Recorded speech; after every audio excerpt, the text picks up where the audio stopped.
Hi hello everyone, welcome back to my channel. ನೀವು ನೋಡ್ತಾ ಇದ್ದೀರಾ Divyaraj vlogs in Kannada. I hope ಎಲ್ಲ ಚೆನ್ನಾಗಿದ್ದೀರಾ ಅಂದ್ಕೊತೀನಿ. ನಾನಿವತ್ತು ನೆಕ್ಸ್ಟ್ ಡೇ ಅಂದರೆ ನನ್ನ ಮಗನ್ನ ನಮ್ಮ ಮಮ್ಮಿ ಮನೇಲೆ ಬಿಟ್ಟು ನಾನು ನಮ್ಮ ಊರಿಗೆ ಬರ್ತಾಯಿದ್ದೀನಿ. ಯಾಕಂದರೆ ಹಬ್ಬ ಇತ್ತಲ್ವ, ಸೊ ಹಬ್ಬದಲ್ಲೆಲ್ಲ ಕ್ಲೀನ್ ಮಾಡ್ಕೋಬೇಕು. ಮಗ ಜೊತೆಲೇ ಇದ್ದರೆ ಸ್ವಲ್ಪ ಕ್ಲೀನ್ ಮಾಡ್ಕೊಳಕ್ಕಾಗಲ್ಲ. ಹೇಗಿದ್ರು ಮಮ್ಮಿ ಬರ್ತಾರೆ ಆಯುಧ ಪೂಜೆಗೆ ಊರಿಗೆ. ಅಂದರೆ ಆಯುಧ ಪೂಜೆ ಮುಗಿಸ್ಕೊಂಡು ನೆಕ್ಸ್ಟ್ ಡೇ ಕಬ್ಬಾಳಮ್ಮನ ದೇವಸ್ಥಾನಕ್ಕೆ ಬರ್ತಾರಲ್ವ, ಸೊ ಅವಾಗ ಕರ್ಕೊಂಬರ್ತಾರೆ ಅಂತೇಳಿ ಅವನು ಅಲ್ಲೇ ಬಿಟ್ಟು ನಾನು ಊರಿಗೆ ಬಂದೆ. ಇದು ನೆಕ್ಸ್ಟ್ ಡೇ ಅಂದರೆ ಬಂದಿದ್ದ ದಿವಸ ನಾನೇನು ವ್ಲಾಗ್ನ ಮಾಡ್ಕೊಳಕ್ಕಾಗಿಲ್ಲ. ಮಮ್ಮಿ ಸ್ವಲ್ಪ ಕಡುಬು ಪಾಯಸ ಎಲ್ಲ ಮಾಡಿಕೊಟ್ಟಿದ್ರು, ಅದನ್ನೇ ತಿಂದು ಆ ಡೇನ ಮುಗಿಸ್ದೆ. ಇದು ನೆಕ್ಸ್ಟ್ ಡೇ ವ್ಲಾಗ್ ಆಗಿರುತ್ತೆ. ಬನ್ನಿ ವ್ಲಾಗ್ನ ಸ್ಟಾರ್ಟ್ ಮಾಡೋಣ. ಬ್ಯಾಂಗ್ಳೂರಿಂದ ಬರ್ತಾನೆ ನಾನು ಯಾವಾಗ್ಲೂ ಮನೆಗೆ ಸ್ವಲ್ಪ ಐಟಮ್ಸು, ತರಕಾರಿ, ಮನೆಗೆ ಏನೇನು ಬೇಕು, ನನಗೆ ನೆಸೆಸಿಟಿ ಏನಿದೆ ಅದನ್ನೆಲ್ಲ ತಂದುಬಿಡ್ತೀನಿ. ಇನ್ಕ್ಲೂಡಿಂಗ್ ಫ್ರೂಟ್ಸು ಆಗಲಿ ಏನಾಗಲಿ ತೊಗೊಬರ್ತೀನಿ ನನಗೇನು ಬೇಕೋ ಅದನ್ನು.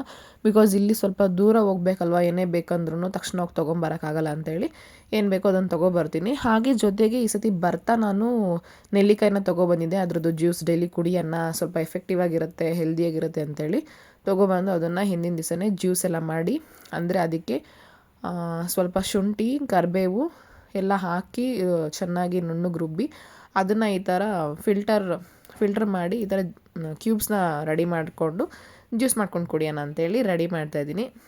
ನೆಕ್ಸ್ಟ್ ಡೇನೇ ಅದನ್ನು ಟ್ರೈ ಮಾಡಿದೆ. ಬೆಳಗ್ಗೆನೇ ಎದ್ದು ಖಾಲಿ ಹೊಟ್ಟೆಲೇ ಬಿಸಿನೀರಿಗೆ ಕ್ಯೂಬ್ಸ್ನ ಹಾಕ್ಕೊಂಡು ಕುಡಿಯೋದನ್ನು ಸ್ಟಾರ್ಟ್ ಮಾಡೋಣ ಅಂತೇಳಿ ಸ್ಟಾರ್ಟ್ ಮಾಡಿದ್ದೀನಿ.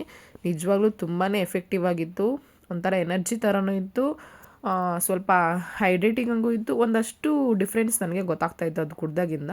ಅಂದರೆ ಒಂದು ದಿವಸಕ್ಕೆ ಅದೆಲ್ಲ ಗೊತ್ತಾಗಲ್ಲ, ಕಂಟಿನ್ಯೂಸ್ ಆಗಿ ಅದನ್ನು ಮಾಡಿದಾಗ ಅಷ್ಟೇ ಅದರದ್ದು ಏನೇ ಇದ್ರೂ ಎಫೆಕ್ಟ್. ಅದರಲ್ಲೂ ಹೋಮ್ ರೆಮಿಡೀಸಲ್ಲಂತೂ ಕಂಟಿನ್ಯೂಸ್ ಆಗಿ ಲಾಂಗ್ ಟೈಮ್ ಯೂಸ್ ಮಾಡಿದಾಗ ಅಷ್ಟೇ ಅದ್ರದ್ದು ಎಫೆಕ್ಟಿವ್, ಅದ್ರ ರಿಸಲ್ಟ್ ಅನ್ನೋದು ಗೊತ್ತಾಗೋದು. ಸೊ ನಾನು ಹಾಗೇನೆ ಒಂದಷ್ಟು ದಿನ ಕಂಟಿನ್ಯೂ ಮಾಡಿನೇ ಇದನ್ನು ಹೇಳ್ತಾ ಇರೋದು. ನನ್ನ ಮಗನ ಮಮ್ಮಿ ಮನೇಲಿ ಬಿಟ್ಬಿಟ್ಟು ಬಂದಿರೋದಕ್ಕೂ ಅದಕ್ಕೂ ನನಗಂತೂ ಮನೇಲಿ ಏನೂ ಕೆಲಸನೇ ಇಲ್ಲ ಅನ್ನೋ ಥರ ಫೀಲ್ ಆಗ್ತಾಯಿತ್ತು.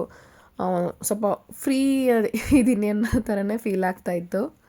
ಹಾಗಂತ ಹೇಳಿ ಟೈಮ್ ವೇಸ್ಟ್ ಮಾಡೋದು ಬೇಡ ಅಂತೇಳಿ ನಾನು ಮನೆ ಕೆಲಸ ಎಲ್ಲ ಮುಗಿಸ್ಕೊಂಡು ಹಬ್ಬಕ್ಕೆ ಏನೇನು ಕ್ಲೀನ್ ಮಾಡಬೇಕು, ಏನೇನೆಲ್ಲ ವಾಶ್ ಮಾಡಬೇಕು, ಬಟ್ಟೆ ವಾಶ್ ಮಾಡೋದಾಗಲಿ, ಪ್ರತಿಯೊಂದು ಕಿಚನ್ ಕ್ಲೀನ್ ಮಾಡ್ಕೊಳ್ಳೋದಾಗಲಿ ಅದನ್ನೆಲ್ಲ ಬೇಗನೆ ಮುಗಿಸ್ಕೊಂಡೆ. ಯಾಕಂದರೆ ಮಗನಲ್ಲಿ ಬಿಟ್ಬಿಟ್ಟು ಬಂದ್ಬಿಟ್ಟು ಇಲ್ಲಿ ನಾನು ಟೈಮ್ ಇದೆ, ನನಗೆ ಫ್ರೀಯಾಗಿದ್ದೀನಿ, ಆರಾಮಾಗಿದ್ದೀನಿ ಅಂತೇಳಿ ನಾನು ಟೈಮ್ ವೇಸ್ಟ್ ಮಾಡಿಲ್ಲ. ಸೊ ಎಲ್ಲ ಕೆಲಸ ಮಾಡಿಕೊಂಡೆ. ನೋಡಲಿ ಎಲ್ಲಿ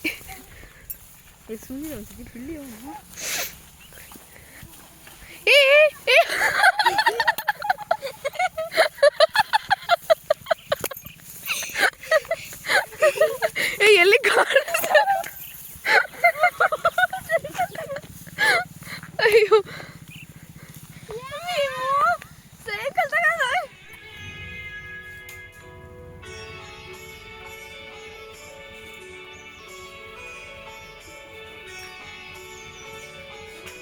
ಹಾಗೆ ಮಕ್ಕಳ ಜೊತೆ ಸ್ವಲ್ಪ ಹೊತ್ತು ಟೈಮ್ ಪಾಸ್ ಮಾಡಿ ನೆಕ್ಸ್ಟ್ ಡೇ ಹಬ್ಬ ಇದ್ದಿದ್ದರಿಂದ ಪೂಜೆ ಮಾಡಬೇಕಿತ್ತು ಮನೇಲಿ. ಸರಿ ಅಂತೇಳಿ ಪೂಜೆ ಮಾಡಿ ಎಲ್ಲ ಕೆಲಸ ಮುಗಿಸಿದ್ನಲ್ವ ಫಸ್ಟೇ. ಸೊ ಬೆಳಗ್ಗೆನೇ ಬೇಗನೆ ಎದ್ದು ಸ್ನಾನ ಮಾಡಿಲ್ಲ ಆದಮೇಲೆ ಪೂಜೆ ಎಲ್ಲ ಮಾಡ್ಕೊತಾ ಇದ್ದೀನಿ. ಅಂದರೆ ಇದು ಬಂದು ವಿಜಯದಶಮಿ ದಿನ. ಹಿಂದಿನ ದಿನ ಹಬ್ಬ ದಸರಾ ಏನಿರುತ್ತೋ ಅದಕ್ಕೆ ಎಲ್ಲ ದೇವ್ರ ಸಾಮಾನೆಲ್ಲ ತೊಳೆದು ನಾನು ಹೂವೆಲ್ಲ ಇಟ್ಟು ಪೂಜೆ ಮಾಡಿರ್ತೀನಿ. ನೆಕ್ಸ್ಟ್ ಡೇ ಮತ್ತೆ ಏನು ಇದು ಮಾಡೋದಿಲ್ಲ, ಜಸ್ಟು ದೀಪ ಎಲ್ಲ ಅಂಟಿಸಿ ಪೂಜೆ ಮಾಡೋದಷ್ಟೇ. ಸೊ ಅದರಿಂದ ಇಷ್ಟು ಆರಾಮಾಗಿ ಪೂಜೆ ಮಾಡ್ತಾಯಿದ್ದೀನಿ. ನಮ್ಮ ಮನೇಲಿ ಹೇಗಪ್ಪ ಅಂದರೆ ನಾನೇನಾದ್ರು ಒಂದು ವಾರ ಏನಾದರೂ ಅಟ್ಲೀಸ್ಟ್ ಒಂದು 3-4 ದಿವಸನಾದರೂ ನಾನೇನಾದ್ರು ಬೆಂಗಳೂರಿಗೆ ನಮ್ಮ ಮಮ್ಮಿ ಮನೆಗೆ ಬಂದುಬಿಟ್ರೆ, ನಾನು ನೆಕ್ಸ್ಟು ನಾನು ಊರಿಗೆ ಹೋದಾಗ ಎಷ್ಟು ಕೆಲಸ ಇರುತ್ತೆ ಅಂದರೆ ನಿಜವಾಗ್ಲೂ ನಾನು ಎಷ್ಟು ಕ್ಲೀನ್ ಮಾಡಿ ಎಷ್ಟು ಪರ್ಫೆಕ್ಟಾಗಿ ಏನು ಕೆಲಸ ಇಲ್ದಿರಂಗೆ ಮಾಡಿ ಇಟ್ಬಿಟ್ಟೋದ್ರೂ ನಾನು ನೆಕ್ಸ್ಟ್ ಬಂದು ಒಂದು ವಾರ ಬಿಟ್ಟು ಬಂದ್ರೂ ಕೆಲಸ ತುಂಬಾ ಇರುತ್ತೆ. ಸೊ ಹಾಗಾಗಿ ನಂಗೆ ಅದೊಂದು ಬೇಜಾರು. ಬೆಂಗಳೂರಿಂದ ಅಷ್ಟು ಆರಾಮಾಗಿ ಫುಲ್ಲು ಫ್ರೀಯಾಗಿ ಫುಲ್ ಸ್ಟೈಲಿಶಾಗಿ ಬರ್ತೀನಿ, ಇಲ್ಲಿ ಬಂದು ಇಲ್ಲಿ ಕೆಲಸ ಮಾಡ್ತೀನಿ, ಅದೊಂದು ಬೇಜಾರು ಅಷ್ಟೇ. ಬಿಟ್ಟರೆ ಬೇಗ ಮುಗಿಸ್ಕೊಂಡೆ. ಜಶನು ಕೂಡ ಮಮ್ಮಿ ಮನೇಲಿ ಇದ್ದಿದ್ದರಿಂದ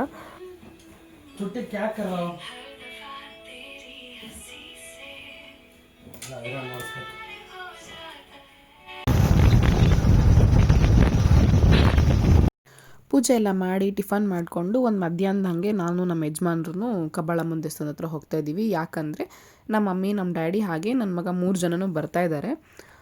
ಆ್ಯಕ್ಚುಲಿ ನಮ್ಮ ಮಮ್ಮಿ ಡ್ಯಾಡಿ ಮಗನ್ನ ಬಿಟ್ಬಿಟ್ಟು ದೇವ್ರ ದರ್ಶನ ಎಲ್ಲ ಮಾಡಿಕೊಂಡು ಹಾಗೆ ಹೊರ್ಟೋಗ್ತೀವಿ ಅಂತ ಹೇಳಿ ಬಂದಿದ್ದರು, ಬರ್ತಾಯಿದ್ರು. ಸೊ ಸರಿ ಅಂತ ಹೇಳಿ ನಾವು ಹೋಗ್ತಾಯಿದ್ದೀವಿ. ನಾವು ಹೇಗಿದ್ರು ಹೋಗ್ಬೇಕಲ್ವಾ ಅಂತೇಳಿ ಹೋಗ್ತಾಯಿದ್ದೀವಿ.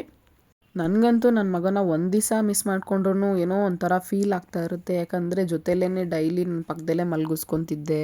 ಹಾಗೆಯೇ ಅವ್ನಿಗೆ ಊಟ ಮಾಡಿಸೋದಾಗಲಿ, ಅವ್ನು ಪ್ರತಿಯೊಂದರಲ್ಲೂ ನಾನು ಇರ್ತಿದ್ನಲ್ವ. ಸೊ ಒಂದು ದಿವಸ ಅವನ್ನ ಬಿಟ್ಟಿದ್ರೂ ಏನೋ ಒಂಥರ ಯಾವಾಗ ನೋಡ್ತೀನಪ್ಪ, ಎಷ್ಟೊತ್ತಿಗೆ ನೋಡ್ತೀನಪ್ಪ, ಹೇಗೆ ರಿಯಾಕ್ಟ್ ಮಾಡ್ತಾನಪ್ಪ ನನ್ನ ನೋಡಿದ ತಕ್ಷಣ ಅನ್ನೋ ಇದೇ ಓಡ್ತಾ ಇರುತ್ತೆ, ಒಂದು ಯೋಚನೆನೇ ಓಡ್ತಾ ಇರುತ್ತೆ ನನ್ನ ತಲೆಯಲ್ಲಿ. ಹಾಗೆಯೇ ಅವನಂತೂ ಖುಷಿಯಾಗಿದ್ದ, ಬಟ್ ತುಂಬ ಮಿಸ್ ಮಾಡ್ಕೊತಾನೆ. ಸುಮ್ಮನೆ ಮೇಲೆ ಮಾತ್ರ ನಾನು ಅಜ್ಜಿ ಮೇಲೆ ಇರ್ತೀನಿ ಅಂತ ಹೇಳ್ತಾನೆ ಬಿಟ್ಟರೆ ನನ್ನೂ ಅವನು ಜಾಸ್ತಿ ಬಿಟ್ಟಿರಲ್ಲ. ಸೊ ಜಾಸ್ತಿ ದಿವಸ ಬಿಟ್ಟಿರೋದು ತಪ್ಪಾಗುತ್ತೆ, ಸರಿ ಅಂತೇಳಿ ಕರ್ಕೊಂಬಂದ್ಬಿಡಿ, ಇಲ್ಲೇ ಇರಿಸ್ಕೋತೀನಿ ಅಂತ ಹೇಳಿದೆ. ಸರಿ ಆಯಿತು ಅಂತೇಳಿ ಅವರು ಬಿಟ್ಟೋಗ್ತೀವಿ ಬಿಡು ಅಂತೇಳಿ ಬರ್ತಾಯಿದ್ದಾರೆ. ಫಸ್ಟೆಲ್ಲ ನಾವು ಹಬ್ಬದ ದಿನವೇ ಊರಿಗೆ ಬರ್ತಾಯಿದ್ವಿ. ಮನೇಲಿ ಪೂಜೆ ಎಲ್ಲ ಮಾಡಿ ಅವತ್ತಿನ ಮಧ್ಯಾಹ್ನನೇ ಹೊರಟ್ಬಿಟ್ಟು ಸಂಜೆ ಅಷ್ಟಲ್ಲೆಲ್ಲ ನಾವು ಊರಲ್ಲಿ ಇದ್ಬಿಡ್ತಿದ್ವಿ. ಅಂದರೆ ಯಾವಾಗ ಅಂದರೆ ನಮ್ಮ ಅಜ್ಜಿ ಇದ್ದಾಗ ನಾವಿನ್ನು ಸ್ಕೂಲ್ಗೆ ಹೋಗ್ತಾಯಿದ್ವಿ. ನಮ್ಮ ಮಾಮ ಕೂಡ ಇದ್ದರು ನಮ್ಮ ಜೊತೆ. ಆವಾಗ ಅವತ್ತಿನ ದಿವಸನೇ ಎಲ್ಲ ಬಂದು ಈ ಥರ ನೆಕ್ಸ್ಟ್ ಡೇ ನಾವು ಕಬ್ಬಾಳಮ್ಮನ ದೇವಸ್ಥಾನಕ್ಕೆ ಹೋಗ್ತಾಯಿದ್ವಿ. ಬಟ್ ಇವಾಗ ಅಲ್ಲೇ ಮನೇಲೇ ಮಾಡಿಕೊಂಡು ನೆಕ್ಸ್ಟ್ ಡೇ ಅಲ್ಲಿಂದ ಬೆಂಗಳೂರಿಂದನೇ ನಾವು ಕಬ್ಬಾಳಮ್ಮನ ದೇವಸ್ಥಾನಕ್ಕೆ ಬರ್ತಿದ್ವಿ. ಬಟ್ ಅದು ಒಂಥರ ತುಂಬ ಚೆನ್ನಾಗಿತ್ತು. ನಮ್ಮ ಅಜ್ಜಿ ಇದ್ದರು, ಬರ್ತಿದ್ವಿ. ಅದೊಂಥರ ದಸರಾ ಹಾಲಿಡೇ ಅಂತ ನಮ್ಮ ಅಜ್ಜಿ ಮನೆಯಲ್ಲಿ ಒಂದು ವಾರನೇ ಇರ್ತಾಯಿದ್ವಿ ಅಂತ ಹೇಳ್ಬೋದು. ತುಂಬಾ ಚೆನ್ನಾಗಿತ್ತು. ಅದನ್ನೆಲ್ಲ ತುಂಬ ಮಿಸ್ ಮಾಡ್ಕೊತೀವಿ ಇವಾಗ. ಮಂಗ್ಳೂರು ಬಿಟ್ಟು ಬರ್ತಾ ಇದ್ದಾರಂತೆ.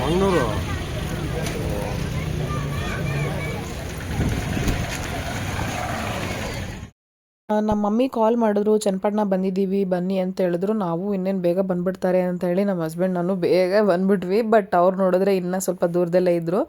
ಸರಿ ವೆಯ್ಟ್ ಮಾಡೋದು ಇನ್ನೇನು ಮಾಡೋಕ್ಕಾಗಲ್ಲ ಅಂಥೇಳಿ ವೆಯ್ಟ್ ಮಾಡ್ತಾಯಿದ್ವಿ.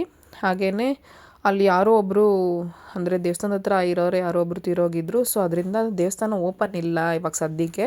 ಮಧ್ಯಾಹ್ನ ಮೇಲೆ 1-2 ಗಂಟೆ ಮೇಲೆ ಓಪನ್ ಇರುತ್ತೆ ಅಂತ ಹೇಳಿದ್ರು. ಸರಿ ಏನೂ ಮಾಡೋಕ್ಕಾಗಲ್ಲ ಅಂತೇಳಿ ನಮ್ಮಮ್ಮಿ ಅಲ್ಲೇ ವೆಯ್ಟ್ ಮಾಡಿ ಬರ್ತೀವಿ ಅಂತ ಹೇಳಿದರು. ಬಿಸಿಲು ಬೇರೆ ತುಂಬ ಇದ್ದಿದ್ದರಿಂದ ಕಬ್ಬಿನ ಜ್ಯೂಸ್ ಆದರೂ ಕುಡಿಯೋಣ ಅಂತೇಳಿ ಕಬ್ಬಿನ ಜ್ಯೂಸ್ ಕುಡ್ಕೊಂಡು ನಿಂತ್ಕೊಂಡಿದ್ವಿ.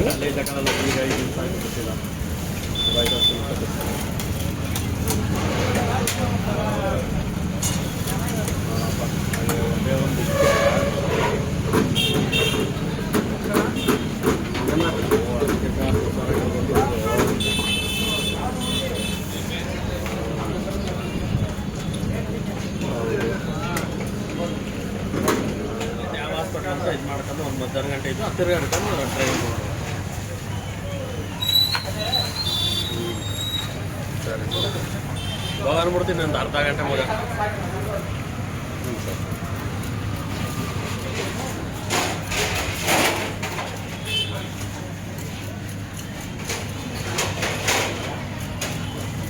ಹಬ್ಬಳಿಗೆ ಬೇಜಾರಾಗಿ ಬಸ್ಸು ಸ್ವಲ್ಪ ರಶ್ ಇತ್ತು, ಬರೋದು ಲೇಟ್ ಆಯಿತು ಅಂತ ಹೇಳಿದ್ರು. ಬಟ್ ತುಂಬ ಹೊತ್ತು ವೆಯ್ಟ್ ಮಾಡಿದ್ವಿ. ನಮ್ಮ ಮಮ್ಮಿಗೆ ಕಾದು ಸುಸ್ತಾಯಿತು. ಸರಿ ಅಂತ ಹೇಳಿ ಹಾಗೆ ಇಲ್ಲೊಂದು ಪಾಪು ಇತ್ತು, ಆ ಪಾಪು ನೋಡಿಕೊಂಡು ಹಾಗೆ ಆಟಾಡ್ಸ್ಕೊಂಡಿದ್ದೆ. ಫೈನಲಿ ನಮ್ಮ ಸಾಹೇಬರು ಬಂದರು, ಅಲ್ಲಿಗೆ ಹೋಗ್ತಾ ಇದ್ದೀನಿ. ಅವ್ರು ಬಂದಿದ್ದೆ ಫಸ್ಟು ಪಾಪುಗೆ ಏನಾದ್ರು ತಿನ್ಸೋಣ, ಬೆಳಗ್ಗೆ ತಿಂದಿದ್ದು ಅಂತೇಳಿ ಫಸ್ಟು ಹೋಟೆಲ್ಗೆ ಕರ್ಕೊಂಡೋಗಿ ಊಟ ಎಲ್ಲ ಮಾಡಿಸ್ಬಿಟ್ಟು ಅದಾದಮೇಲೆ ದೇವಸ್ಥಾನ ನೋಡಿದ್ರೆ ಇನ್ನೂ ತುಂಬ ಲೇಟ್ ಅಂತ ಹೇಳಿದ್ರಲ್ವ. ಅದಕ್ಕೆ ನಮ್ಮ ಮಮ್ಮಿ ಇಲ್ಲೇ ವೆಯ್ಟ್ ಮಾಡ್ತೀವಿ ನಾನು ನಿಮ್ಮ ಡ್ಯಾಡಿ ಅಂತ ಹೇಳಿದ್ರು. ಬಟ್ ನನಗೆ ಆಗ್ತಾನೇ ಇರಲಿಲ್ಲ, ಸಿಕ್ಕಾಪಟ್ಟೆ ಬ್ಯಾಕ್ ಪೇನ್ ಥರ ಫೀಲ್ ಆಗ್ತಾಯಿತ್ತು. ಸರಿ ಮಮ್ಮಿ ನನ್ನ ಕೈಯಲ್ಲಿ ಆಗಲ್ಲ ಮಮ್ಮಿ, ನಾನು ಹೋಗ್ತೀನಿ ಅಂತ ಹೇಳಿ, ಬೇಕಂದರೆ ಸಂಜೆ ಬರ್ತೀನಿ ದೇವಸ್ಥಾನಕ್ಕೆ, ಇವಾಗ ಸದ್ಯಕ್ಕೆ ಅಲ್ಲಿವರೆಗೂ ನನ್ನ ಕೈಲಿ ವೆಯ್ಟ್ ಮಾಡೋಕ್ಕಾಗಲ್ಲ. ಏಕೆಂದರೆ ಸಂಜೆ 6 ಗಂಟೆವರೆಗೂ ವೆಯ್ಟ್ ಮಾಡಬೇಕು, ಸಂಜೆ ಮೇಲೆ ದೇವಸ್ಥಾನ ತೆಗಿಯೋದು ಅಂದರು. ಬಟ್ ನನ್ನ ಕೈಲಿ ಅಷ್ಟೊತ್ತೆಲ್ಲ ಇರೋಕ್ಕಾಗಲ್ಲ ಮಮ್ಮಿ ಅಂತೇಳಿ ನಾನು ಹೊರಟ್ಬಿಟ್ಟೆ. ಅದಾದಮೇಲೆ ನಮ್ಮ ಮಮ್ಮಿ ಪೂಜೆ ಅಂದರೆ ದೇವಸ್ಥಾನ ಓಪನ್ ಆದಮೇಲೆ ಪೂಜೆ ಮಾಡಿಸ್ಕೊಂಡೆ. ನಮ್ಮ ಮಮ್ಮಿ ಡ್ಯಾಡಿ ಬಂದರು, ಹಾಗೆ ಹೋಗ್ತೀನಿ ಅಂದರು. ಬಟ್ ಆ ಟೈಮಲ್ಲಿ ಬಸ್ ಸಿಗಲ್ಲ ಅಂತೇಳಿ ವಾಪಸ್ ಊರಿಗೆ ಬಂದರು. ಸಂಜೆ ಮೇಲೆ ದೇವ್ರ ಮೆರವಣಿಗೆ ಎಲ್ಲ ಸ್ಟಾರ್ಟ್ ಆಗುತ್ತೆ. ಅಂದರೆ ಬನ್ನಿ ಮರಕ್ಕೆ ದೇವರೆಲ್ಲ ಹೋಗುತ್ತೆ, ಮತ್ತು ದೇವಸ್ಥಾನದಲ್ಲಿ ಪೂಜೆ ಎಲ್ಲ ನಡೆಯುತ್ತೆ, ಮೆರವಣಿಗೆ ಎಲ್ಲ ಇರುತ್ತೆ. ಸೊ ಅದನ್ನು ಇವತ್ತು ನಾನು ನಿಮ್ಮ ಜೊತೆ ಶೇರ್ ಮಾಡ್ಕೊತಾ ಇದ್ದೀನಿ, ಹೇಗೆಲ್ಲ ನಮ್ಮೂರಲ್ಲಿ ಮೆರವಣಿಗೆ ಎಲ್ಲ ಮಾಡ್ತಾರೆ ಅಂತ. ತುಂಬಾ ಇದೆ, ಬಟ್ ಸ್ವಲ್ಪನೇ ಕ್ಲಿಪ್ಪಿಂಗ್ಸನ್ನು ನಾನು ತೊಗೊಂಡು ಹಾಕಿದ್ದೀನಿ.